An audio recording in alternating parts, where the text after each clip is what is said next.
Jesús, tu copa no se secará. Nada en este mundo saciará. Jesús, tu copa no se secará. Jesús, tu copa no se secará.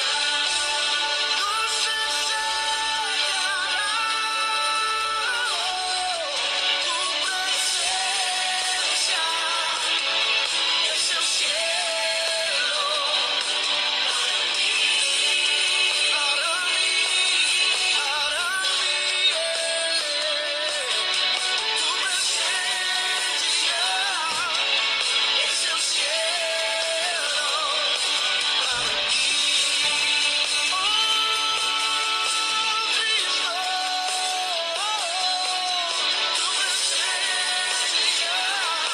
Cristo, tu presencia es el cielo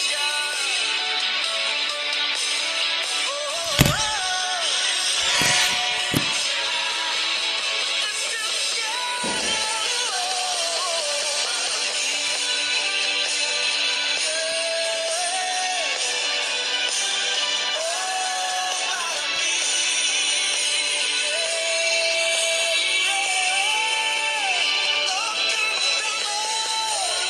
Hermosa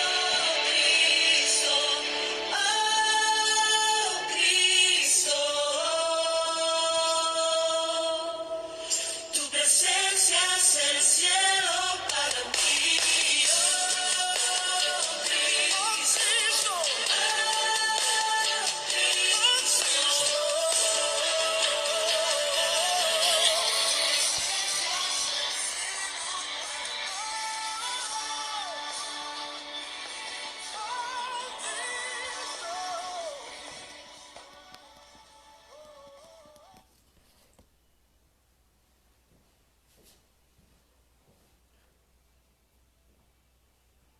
Muy buenos días, hermanos. Quiero saludarles con la gracia y la paz de Cristo Jesús. Yo sé que ustedes están bien allí desde casa. Una alegría poder conectarnos con ustedes y compartir la palabra de Dios. Un lindo día que el Señor nos dio. La Biblia dice, este es el día que hizo el Señor. Nos alegraremos y nos gozaremos en Él. ¿Sí? Entonces es tu decisión. El día Dios ya hizo, el día Dios ya te entregó. Es tu decisión alegrarte y gozarte en Él. ¿Sí? No uses tu día para otra cosa. No uses tu día para el enojo, para el rencor, para el resentimiento.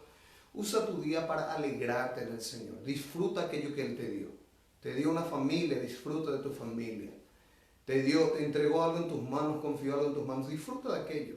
Disfruta. Alégrate en el Señor. Muy bien, amados, yo quiero hacer una oración con ustedes. Ustedes pueden compartir allí desde el Facebook para que la gente se conecte, compartir con tus contactos y nosotros vamos a, mientras yo oro, puedo aprovechar y compartir eso allí y vamos a hablar de algo muy interesante hoy, ¿sí? Algo muy interesante hoy. Quiero orar contigo. Amado Padre, gracias yo te doy por esta mañana, por este día hermoso que nos das. Gracias porque este es el día que nos diste. Y ayúdanos, Espíritu Santo, a gozarnos, a alegrarnos, a disfrutar de aquello que entregaste en nuestras manos. Que tu gracia y tu favor abunden en nuestras vidas. Que nos des sabiduría para vivir con sabiduría y entendimiento este día. Espíritu Santo, ayúdanos a compartir en esta mañana tu palabra. Que cada persona que esté viéndome y oyéndome sea enseñada por ti en esta mañana. Que aquello que en mi capacidad humana no sé cómo transmitir o explicar, que tu presencia pueda hacerlo entender, pueda hacerlo llegar a un entendimiento práctico, a un entendimiento aplicable a su vida, Señor. Yo te doy gracias en esta mañana. Oramos en el nombre de Cristo Jesús. Amén y amén. Gloria a Dios. ¿Ya están ahí? ¿Están conectados? ¿Sí? ¿Están conectados la gente? Gloria a Dios. Muy bien. Yo quiero compartir con ustedes un texto que se encuentra en Jueces capítulo 6, versículo 14. Jueces capítulo 6, versículo 14, dice así la palabra de Dios. Presta mucha atención. Y mirándole Jehová le dijo, ve con esta tu fuerza y salvarás a Israel de mano de los madianitas. ¿No te envío yo? Amados, aquí nosotros vemos a Dios llamando a un hombre llamado Gedeón. ¿Sí? La historia de Gedeón se encuentra en Jueces capítulo 6 hasta el capítulo 8. Vos podés leerlo en casa, puedes acompañar eso y vas a tener un mejor entendimiento de su historia.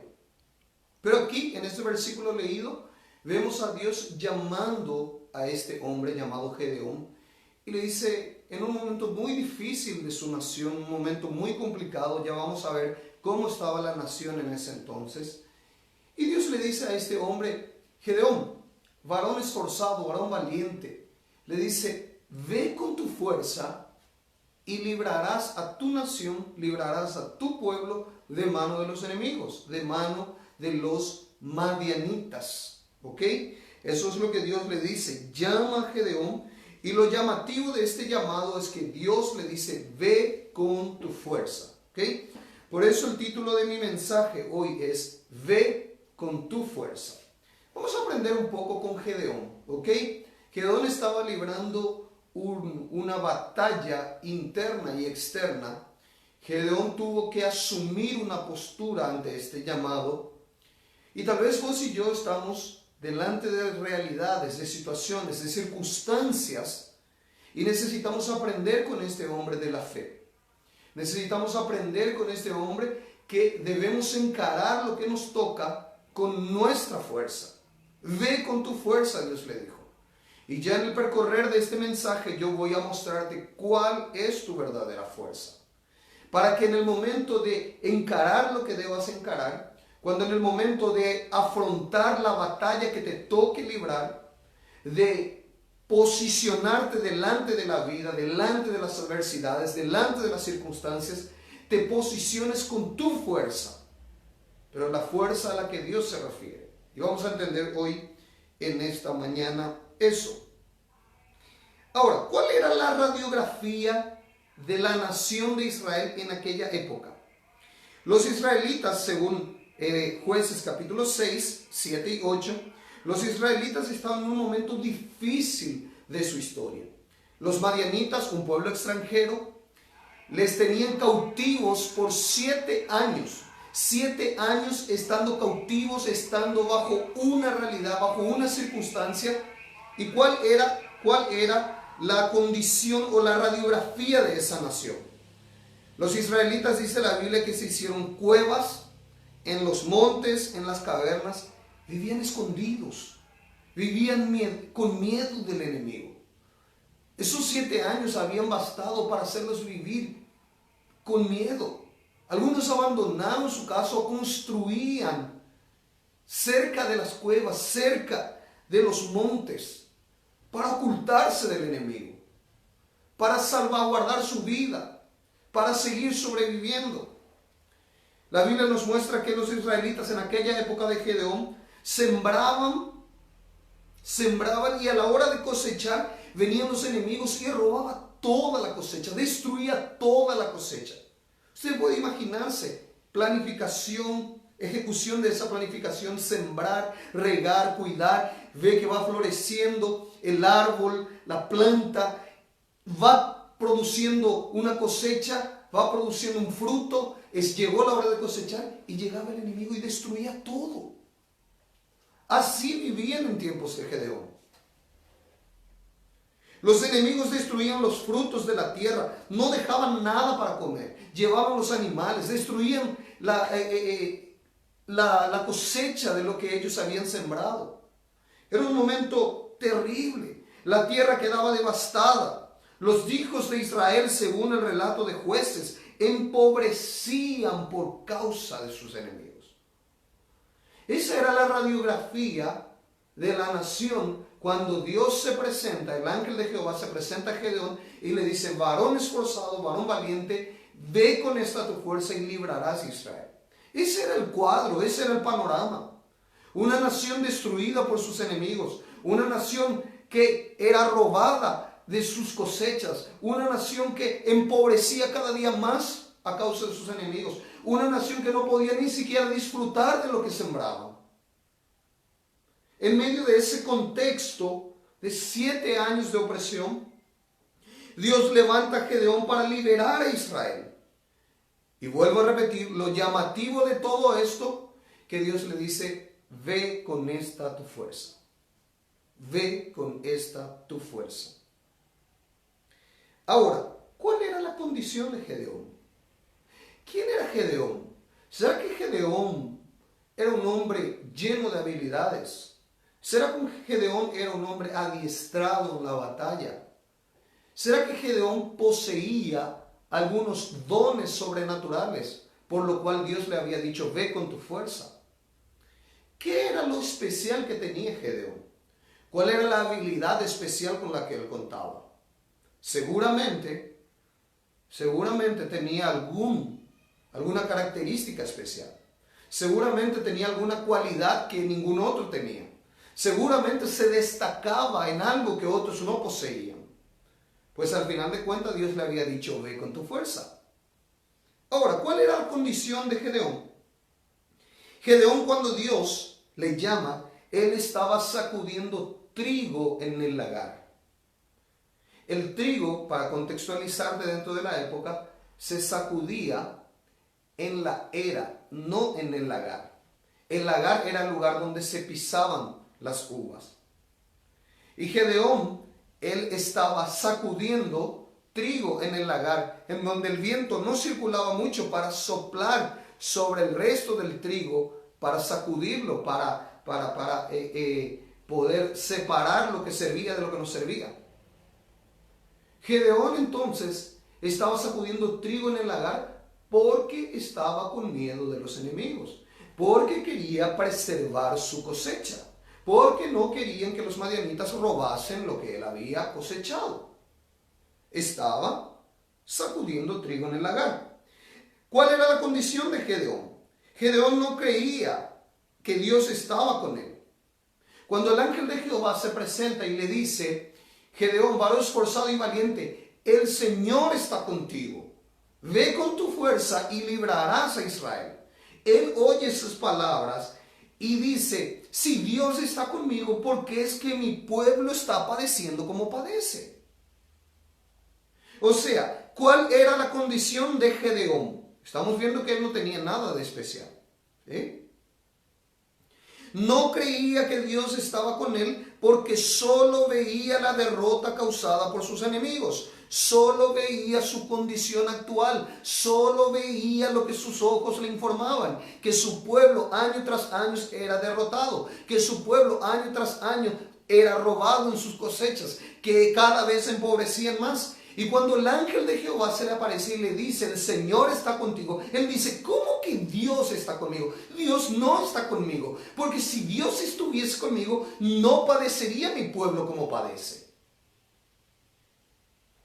Muchas veces ese es el argumento que hasta creyentes utilizan. Dice, pero si Dios está conmigo, ¿cómo es que yo voy a padecer o pasar por esto? Pero si Dios está conmigo, pastor, ¿cómo es que yo voy a pasar por esta dificultad? Dios no está conmigo. Fue el argumento de Gedeón. Él estaba mirando lo que sus ojos le informaban. Él estaba mirando la condición actual por la que estaba pasando. Él no estaba magnificando la presencia de Dios a través del ángel de Jehová que le estaba hablando, que le estaba diciendo cómo Dios le veía. Cómo Dios le veía: esforzado, valiente, con fuerza. Él estaba condicionado a su realidad. Este era Gedeón. Según Gedeón, él le argumenta al ángel y le dice que su familia era muy pobre, era de la menor tribu de Israel, la tribu de Manasés, y él era el menor. O sea, esa era la condición de Gedeón. Un hombre que no estaba creyendo que Dios estaba con él. Un hombre que solo estaba viendo la condición actual de su nación. Un hombre que se creía de lo más pequeño, de lo más bajo, de las menor tribus de Israel. A ese hombre Dios llama de esforzado y valiente. Y a ese hombre le dice, ve con tu fuerza y yo libraré a Israel. Amados, Dios no nos ve conforme a nuestra condición actual. Dios no nos ve conforme a lo que llamamos realidad o momento presente. Dios nos ve conforme a la posición que Él nos dio en Cristo. Hablando en el Nuevo Testamento, después de la obra de la cruz, tu condición es temporal, es circunstancial. Tu condición es lo que estás viviendo, es lo que estás viendo. Puede ser dificultad, adversidad, falta, escasez, dolor. Puede ser. Pero cuando Dios te trata, cuando Dios habla contigo, nunca te hablará basado en tu condición, te hablará basado en tu posición, basado en lo que Cristo conquistó por ti. Tu condición puede decir que estás enfermo, pero tu posición dice que por las llagas de Cristo estás sanado. Tu condición puede decir que estás pasando por escasez, pero tu posición dice que Él, siendo rico, se hizo pobre para que fueses enriquecido en Él. Tu posición puede decir que estás pasando por una aflicción, pero tu posición dice que en Él tú tienes paz. Estas cosas os he hablado para que en mí tengáis paz, dice Jesús. Jesús dice, en el mundo tendréis aflicción, pero Él también dijo, yo no soy del mundo y ustedes no son del mundo. Aquellos que están en mí tendrán paz. Dios trató a Gedeón conforme a su posición y no a su condición. Dios ya estaba viendo a Gedeón en el final de su historia. Dios ya lo estaba viendo como valiente, como esforzado, como vencedor. Y lo llamó conforme a lo que veía en él, no conforme a la condición actual. De la misma manera, Dios te llama conforme a lo que Él ve en ti. Y los anteojos de Dios, el anteojo de Dios es Cristo. Cuando Él va a mirar tu vida sin anteojos, Él ve una cosa. Cuando Él mira tu vida a través de Cristo, Él te ve a través de la proyección de lo que Cristo hizo por ti. Él te ve santo, Él te ve justo, Él te ve perfecto, Él te ve amado. Sigamos con la historia de Gedeón. Gedeón acude al llamado de Dios. Dice en Jueces 6:34, entonces el Espíritu de Jehová vino a Gedeón, y cuando éste tocó el cuerno, los abiezeritas se reunieron con él. Ahora Dios se encargaría de mostrarle a Gedeón cuál era la fuerza con la que debía enfrentar a sus enemigos. Ahora Dios se encargaría de mostrarle. ¿Ok? Primero le dijo, ve con esta tu fuerza. Gedeón no conseguía ver nada en sí mismo, no conseguía percibir, pero Dios sabía lo que estaba hablando. Gedeón acude al llamado, el Espíritu de Dios viene sobre Gedeón. Eso significa que cuando Dios llama, Dios capacita con su Espíritu. Dios nos llama y nos capacita con su Espíritu. Ya Jesús, cuando estaba aquí, le dijo a los suyos, les dijo, no les dejaré huérfanos. Yo rogaré al Padre y el Padre enviará otro Consolador. El Padre enviará al Espíritu Santo que les guiará a toda verdad, que les enseñará todas las cosas, que tomará de lo mío y os lo hará saber. O sea, cuando Dios te llamó en Cristo con un llamamiento santo para nacer de nuevo, para ser hijo de Dios, para vivir como rey y sacerdote, Dios al llamarte ya te dio su Espíritu. sobre Gedeón que estaba en el Antiguo Testamento, Dios envió su espíritu para estar sobre Gedeón.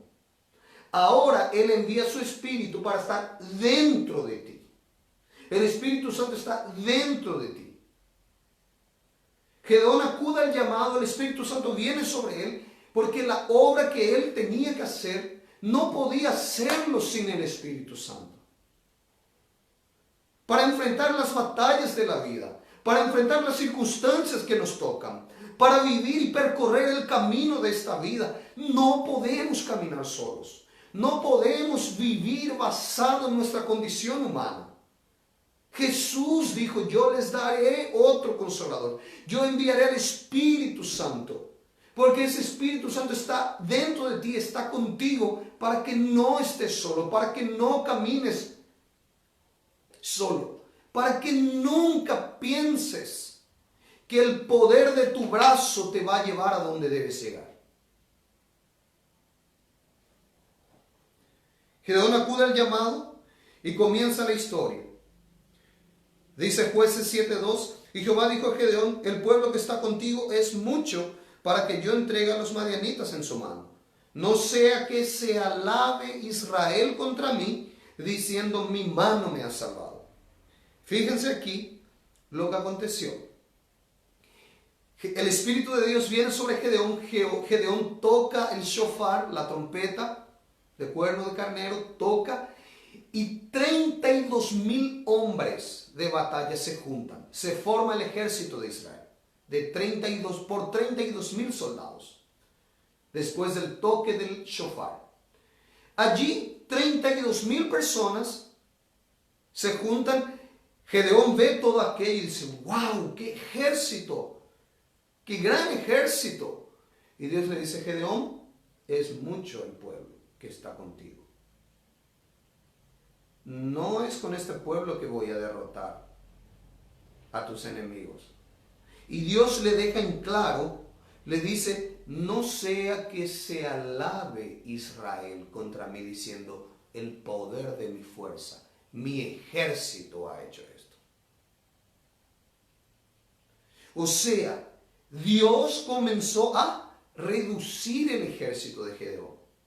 32,000 hombres se presentaron. Dios le dijo a Gedeón, decirle que todos los que tienen miedo de batalla vuelvan a casa. De los 32,000, 22,000 volvieron a casa.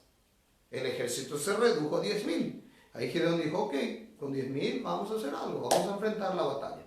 Y Dios vuelve a decirle, Gedeón, es mucho el pueblo, porque Dios quería encargarse de que Gedeón y que la nación de Israel aprenda una lección.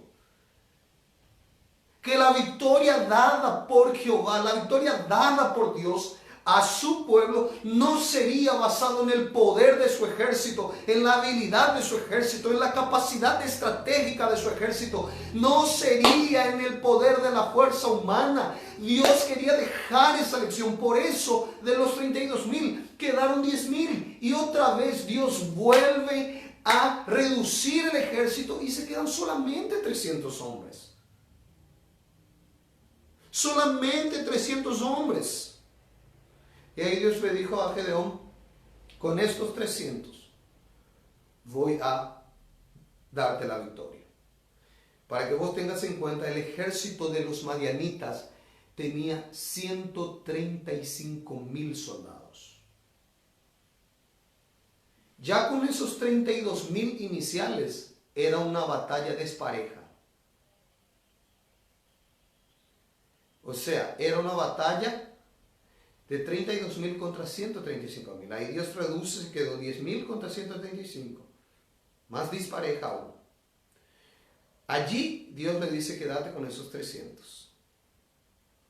Recuérdense que Dios le había dicho, ve con esta tu fuerza. Ese es mi punto hoy. Ve con tu fuerza.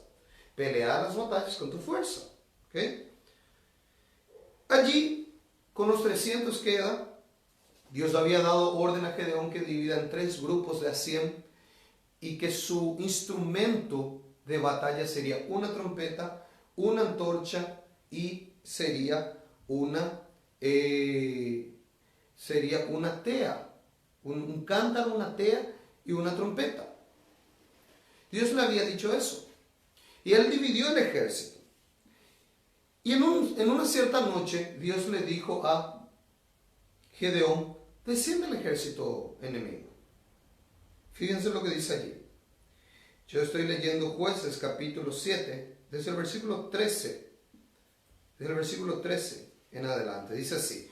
Cuando llegó Gedeón, he aquí que un hombre estaba contando a su compañero un sueño, diciendo, he aquí yo soñé un sueño, veía un pan de cebada que rodaba hasta el campamento de Madián, y llegó a la tienda, y la golpeó de tal manera que cayó, y la trastornó de arriba abajo, y la tienda cayó. Y su compañero respondió y dijo, esto no es obra, sino la espada de Gedeón, hijo de Joás, varón de Israel. Dios ha entregado en sus manos a los madianitas con todo el campamento. Cuando Gedeón oyó el relato de su sueño y su interpretación, adoró y vuelto al campamento de Madián, vuelto al campamento de Israel, dijo, levantaos porque Jehová ha entregado el campamento de Madián en vuestras manos. O sea, Dios mandó a Gedeón ir hasta el campamento de los madianitas. Gedeón oye el sueño de los madianitas, que ellos soñaron un pan de cebada que rodaba y mataba al ejército madianita. El otro le dijo, esto es Gedeón, la victoria ya está asegurada para él. Gedeón oye eso. Para graficar, el pan de cebada, la cebada era el cereal inferior. Era el pan más simple, el pan más común. Y Dios hizo con que el ejército enemigo soñase a Gedeón, o la espada de Gedeón, la fuerza de Gedeón, como un simple pan de cebada. Como algo simple, como algo sencillo. Y así la victoria se dio con 300 hombres divididos en 3 grupos de 100 hombres, con trompetas, cántaros y teas, antorchas, gritando por Jehová y por Gedeón. Ahora, la pregunta es, ¿cuál era la fuerza de Gedeón? Vamos a ir aplicando este mensaje a nuestra realidad. ¿Cuál era la fuerza de Gedeón? Cuando Dios le dice, ve con esta tu fuerza. Dios no se estaba refiriendo a la habilidad humana de Gedeón. Dios no le estaba diciendo, ve con tu fuerza, porque veía que en él había una fuerza extra, una fuerza superior, porque él era más inteligente que los otros, porque él era más rico que los otros, porque él era más valiente y hábil en la batalla que los otros. No era esa fuerza que Dios estaba refiriéndose. La fuerza de Gedeón, la fuerza con la que Dios le llamó a ir a la batalla, la fuerza de Gedeón estaba en confiar en aquel que le llamó.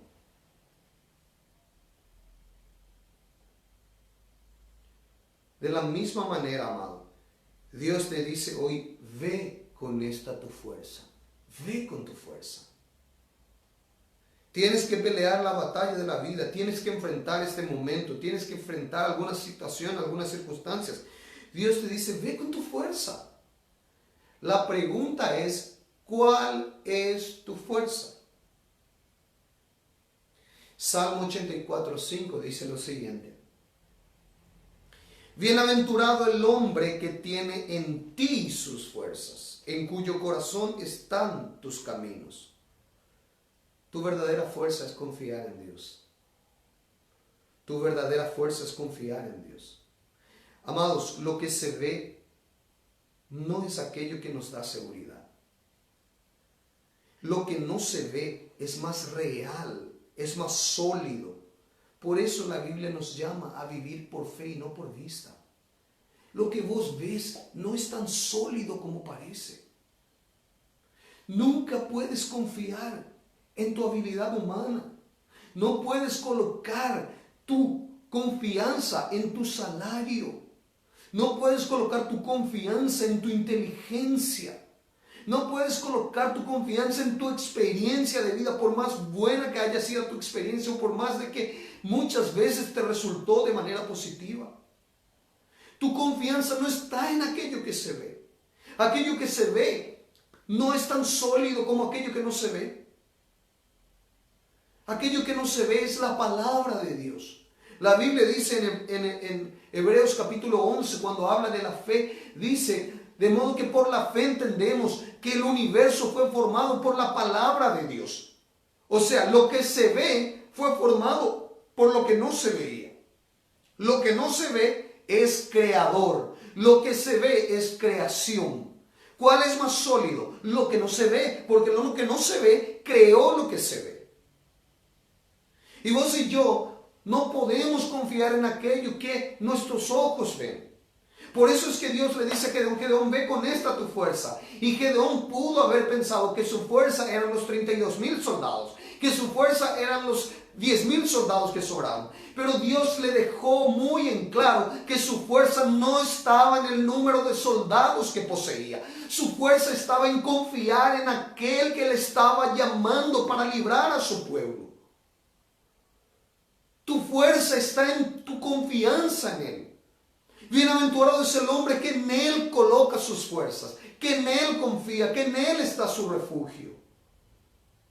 Amados, eso es cristianismo. Cristianismo es confiar en la obra de otro. ¿Quién? En la obra de Cristo.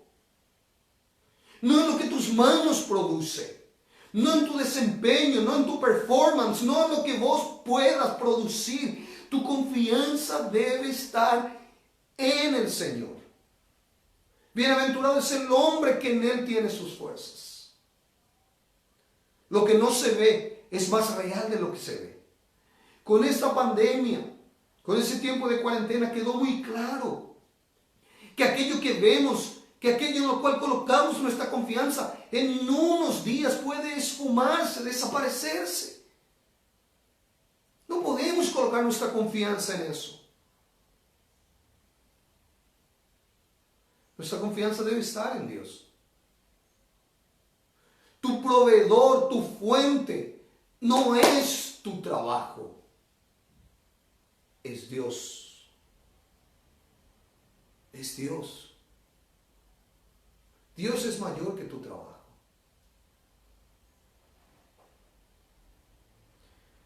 Efesios 6:10 dice: por lo demás, hermanos míos, fortaleceos en el Señor y en el poder de su fuerza. ¿Se dan cuenta cómo nuestra fortaleza está en el Señor y en el poder de su fuerza? No en la nuestra. No en la nuestra. En el poder de su fuerza. Vamos a los ejemplos. Vamos a entender un poquito. ¿Sí? Ve con esta tu fuerza. ¿Cuál es tu fuerza? Confiar en Dios. Ejemplos. Preste mucha atención a esto aquí, amados. Preste mucha atención. Pedro había pasado toda una noche con lo buen pescador que era, de familia de pescadores, teniendo una empresa de pesca, ya viviendo por muchos años de eso y haciendo eso. Su experiencia lo llevó aquella noche al mar de Galilea. Su experiencia lo llevó a pescar. Toda una noche, ningún resultado. Toda una noche aplicando la experiencia que tenía, la habilidad como pescador, el conocimiento adquirido, el conocimiento vivido, sin ningún resultado. Allí llega Jesús, usa su barca de mañana cuando ya ellos estaban lavando las redes. Jesús usa su barca y luego le dice: Pedro, boga mar adentro, lanza tus redes. Y Pedro, ahora él dice algo interesante. Él dice: Señor, toda la noche hemos intentado pescar y nada hemos pescado. Pero ahora en tu palabra lanzaré mis redes. Pedro vuelve al mar, pero lo que le vuelve a mover al mar ya no es su experiencia, ya no es su conocimiento propiamente dicho, ya no es su habilidad propiamente dicha. Lo que le vuelve a meter al mar, aún después de lavar las redes, es que tenía una palabra diferente. Tenía la palabra del maestro, tenía la palabra de Dios. Y la palabra de Dios lo movió nuevamente al mar. Y ahora él recibe una cosecha abundante de peces. Él pesca una cantidad innumerable de peces, tanto que otras barcas tuvieron que venir para ayudarle. O sea, la cosecha, por llamarlo así, de peces, no solo le alcanzó a él, sino que alcanzó a otras barcas.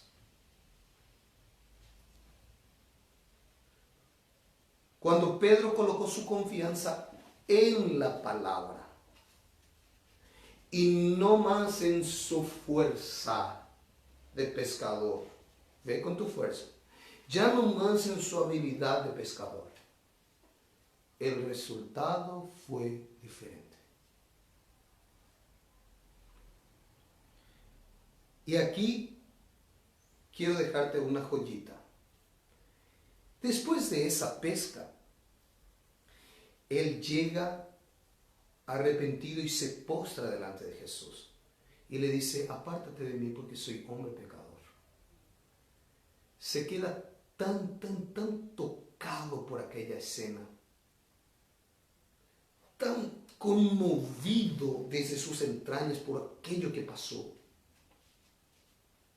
Por la diferencia de ir a la barca basado en su conocimiento, experiencia, y la diferencia de volver por un minuto fundamentado en la palabra de Cristo. Él se queda tan conmovido que dice, apártate de mí, Jesús, soy pecador. En ese exacto momento, Jesús le dice, a partir de ahora, haré de ti un pescador de hombres. Y la Biblia dice, y dejándolo todo, se fue y siguió a Cristo. Yo quiero detenerme aquí un minutito. Fíjense en la actitud de Pedro. Acababa de tener una cosecha abundante que no solo le alcanzó a él, sino a otras barcas. Acababa de tener un día exitosísimo en su trabajo. Acababa de alcanzar un récord, una cifra histórica, algo impensable. Y él lo abandona todo para seguir a Cristo. Pastor, ¿cómo puede ser eso, pastor? Pastor, ¿cómo puede ser eso? ¿Cómo puede ser que Pedro, después de una gran pesca, después de una gran cosecha, después de una gran cantidad de peces, lo deje todo para seguir a Cristo? ¿Cómo se entiende eso, pastor? No hay dificultad de abandonar algo cuando entendemos que Él nos da todo.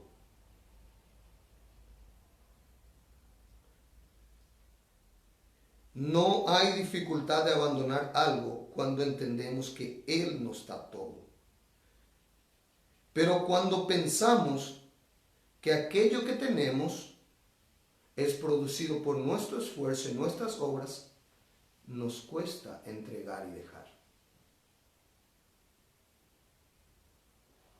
Cuando vos crees que es tu fuerza el que te dio ese resultado, tu fuerza te permitió alcanzar lo que alcanzaste, tu habilidad te llevó allí, tu capacidad te llevó a tener ese éxito, no querrás dejar, porque aquello que pensás que tu habilidad humana conquistó, te esclaviza.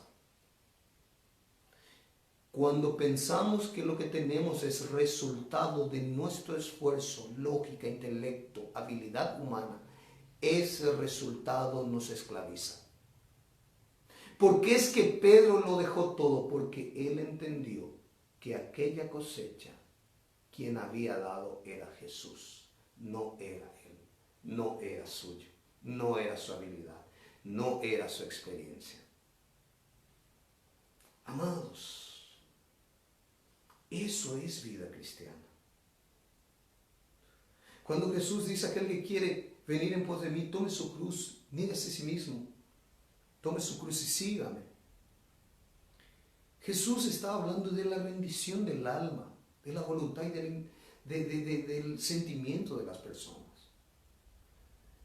Pero en contrapartida, en otra ocasión Jesús dice, mi yugo es suave y ligera mi carga. O sea, se torna tan suave dejar algo cuando entiendo que el resultado de lo que tengo y de lo que soy no es producto de mi esfuerzo humano, no es producto de mi confianza en lo que yo pueda producir. Es el resultado del poder de la obra de Cristo en mi vida. Cuando entiendo eso, es más fácil soltar, es más fácil dejar. Es fácil dejar la ofensa que te hicieron. Es fácil dejar el rencor de lado. Es fácil dejar de maldecir. Es fácil dejar de criticar. Es fácil dejar de murmurar. Es fácil porque entiendo que aquello que tengo es resultado de la obra de otro, de la obra de Cristo.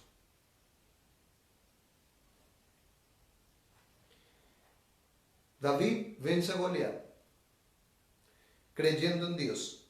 Ya hablamos de eso semanas pasadas, oyendo las promesas del rey y no las afrontas de Goliat.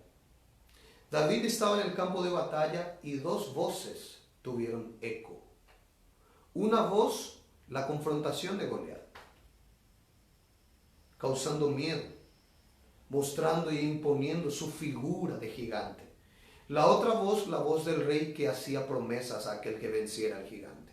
David oyó las promesas y venció.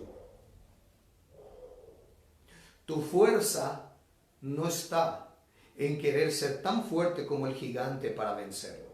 Tu fuerza no está en creerte tan bueno como para enfrentar esa batalla. Tu fuerza está en confiar en las promesas del rey.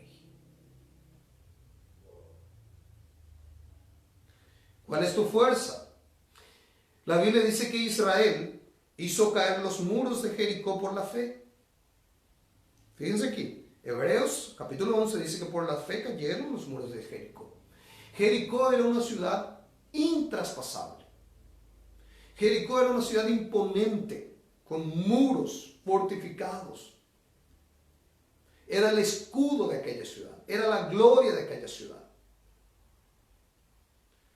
Y de repente Dios lleva a Josué, al pueblo de Israel allí, y les dice, ustedes por 7 días van a dar vueltas. Y el séptimo día van a dar 7 vueltas en silencio, llevando el silencio las 7 vueltas del último día. Y a la séptima vuelta, al toque del shofar, ¿no?, el sonido de las trompetas, con gritos, las murallas caerán. La pregunta aquí que yo me hago es, ¿por qué es que Dios envió a Israel dar vueltas, 7 vueltas en silencio? ¿Por qué es que Dios hizo eso? ¿Por qué tuvo que ser en silencio? Para que ninguna persona promoviese murmuración, incredulidad. Porque la Biblia dice que de lo que abunda el corazón habla la boca. Y la Biblia habla que la obra de la fe es hablar. Creí, por lo cual hablé. Creemos, por lo cual hablamos. Y Dios cerró la boca del pueblo. Y abrió solamente a la séptima vuelta al toque del shofar. Significa que al toque del soplo del shofar, dando un nuevo sonido, ellos gritaron, los muros cayeron, porque ahora el sonido era el sonido de la fe. ¿Cuál es tu fuerza? Tu fuerza no está en hablar mucho de tu problema. Tu fuerza no está en hablar y entretenerte con la condición actual. De hablar solo del coronavirus, solo del problema, solo de los muertos, solo de los infectados. Tu fuerza no está allí. Eso no va a aprovechar nada. Es mejor cerrar la boca y solo abrirlo cuando una palabra de fe va a salir. Solo abrirlo cuando una palabra de fe va a salir.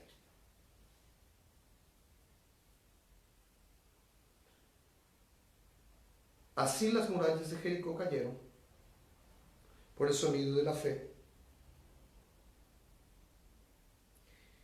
Jesús dijo 2 veces, grande es tu fe, grande es tu fe. Y las dos veces que él dijo eso, dijo a un centurión romano y dijo a una mujer samaritana. Ambos eran gentiles, no eran judíos. No tenían un pacto con Dios, no se basaban o no basaban su relación en el pacto de la ley. No creían que sus obras les hacían ser merecedores de alguna bendición de Dios. Ambos eran gentiles. Y Jesús ve cómo estos gentiles usan su fe y le dice, grande es tu fe. ¿Saben por qué? Porque nuestra fe se vuelve grande cuando confiamos en la obra de Jesús sin interponer nuestras obras en medio. Cuando yo digo, no, Jesús me bendijo porque Él hizo una obra perfecta. Jesús me bendijo porque Él es bueno. Jesús me bendijo, o Dios el Padre me bendijo porque Jesús fue obediente. El Padre me bendijo porque Jesús hizo una obra perfecta. El Padre me sanó porque por sus llagas fui sanado. El Padre me bendijo porque en Él tengo victoria. No coloco mi obra delante. No digo, Dios me bendijo porque yo tanto oro. Dios me bendijo porque tanto yo hago sacrificios. La victoria se da por causa de la obra de Cristo. Fíjense, voy a ir concluyendo mi pensamiento. Dice así Juan 6, 28 y 29. Entonces le dijeron, ¿qué debemos hacer para poner en práctica las obras de Dios? Respondiendo Jesús y les dijo, esta es la obra de Dios, que creáis en el que Él ha enviado.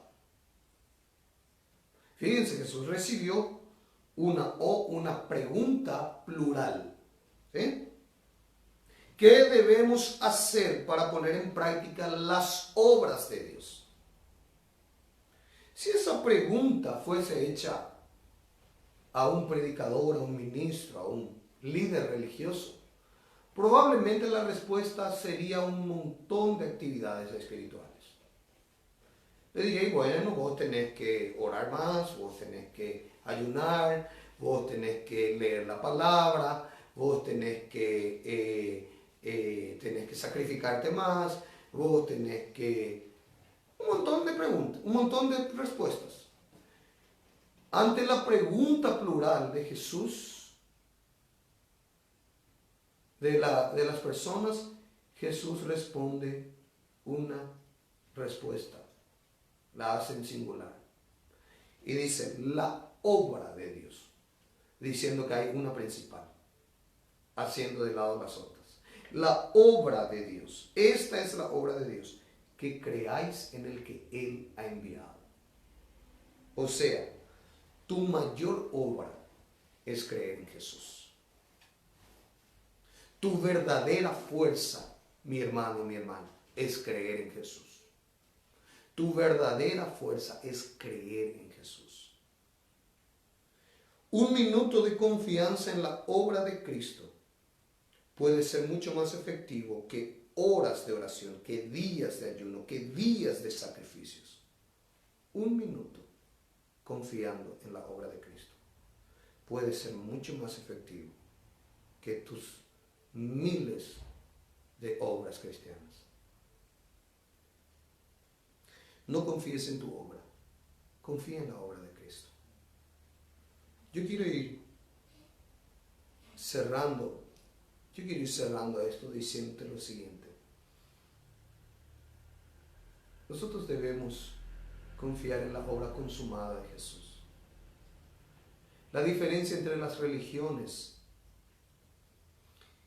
y el cristianismo es que en las religiones y los religiosos predican que el Dios de aquellas religiones pide un sacrificio para luego bendecir. Si vos haces esto y lo otro y aquello y más lo otro y más aquello, ahí Dios te va a bendecir. El cristianismo es diferente, por eso que el cristianismo no es religión. El cristianismo dice, Dios envió a su único hijo a morir. Dios sacrificó a su hijo. Dios ofreció algo en tu favor. Dios entregó todo. Dios te amó de tal manera. Y vos tenés que recibir, aceptarlo y recibir. Esa es la diferencia. En las religiones, ellos piden de ti. En el cristianismo, es Dios quien te da. Vida cristiana no se trata de cuánto puedas dar a Dios. Cuando lo des, lo vas a hacer por gratitud, por honra, por reconocimiento. Cuanto más entiendes su amor te deja tan envuelto, tan conmovido, que terminas sirviéndole, que terminas dando, que terminas buscando más. Porque su amor te conmueve, su amor te empuja a eso. Es por gratitud, no por merecimiento, no para merecer. Dios ya nos dio todo, Dios ya nos amó.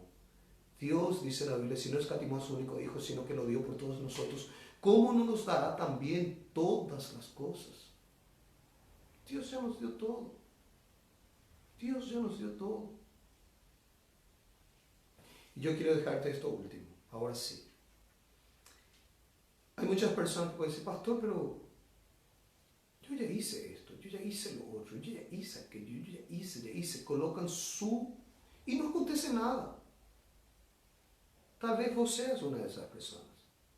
Y es exactamente ese problema, que te estás enfocando en todo lo que hiciste. Y eso no resuelve nada. Lo que resuelve es que creas en Jesús. La Biblia dice que con el corazón se cree. Y con esto quiero acabar. No se cree con la mente. No se cree con el intelecto. No se cree con la razón. Se cree con el corazón. Que allá en el fondo significa espíritu. Se cree aquí adentro. Si tenés que esforzarte, por así decirlo, para que me entiendas, que no seas forzándote para agregar más obras, para que tus obras te hagan merecedor de algo. Hace obras por amor, por gratitud. No uses como moneda de cambio. Si tenés que esforzarte en algo, es el meditar en la palabra hasta que tu corazón crea que esa es la verdad. Cuando tu corazón cree, recibes aquello que Cristo ya hizo por ti. Y solo abres tu boca cuando vas a hablar palabras de fe. Esa es tu fuerza, mi hermano. Encaralo de esa manera. Medita en la palabra hasta que tu corazón crea. Repetir la palabra hasta que tu corazón crea.